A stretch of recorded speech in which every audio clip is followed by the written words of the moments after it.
Early morning, barely visible in the smog, Delhi's iconic India Gate.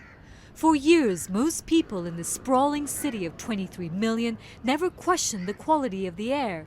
Just a mix of desert dust and winter fog was the urban myth.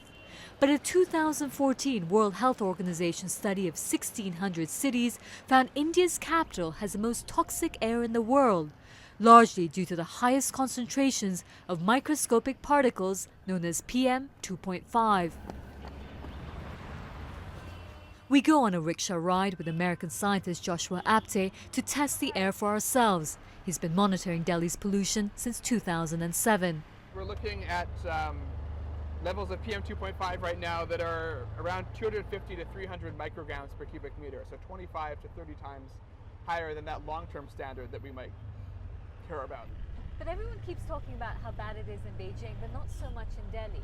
I think that's really just a function of awareness. Levels in Delhi are about 45 or 50% higher than those levels in Beijing. Really? So the standard from the World Health Organization is 10. Typical levels in Beijing are just about 100 precisely. And in Delhi over the past few years, the average has been more like 150. Apte says to the naked eye, Delhi may not appear as bad as Beijing because PM 2.5s are practically invisible, but they're the most damaging to the lungs. Our children are falling sick, our elders are falling sick. To help residents cope with the bad air, entrepreneur Barun Agarwal has developed an air purification technique combining filters and plants.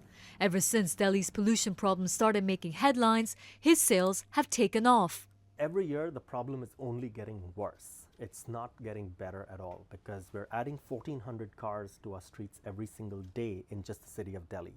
The quality of our fuel is very, very poor. We're still at Euro 3 and Euro 4 fuel in India.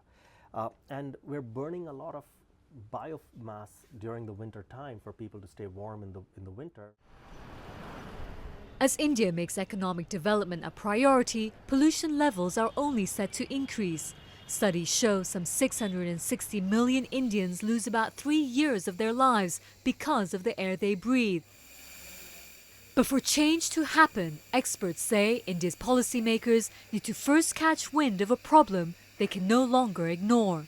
Samima Udas, CNN, New Delhi.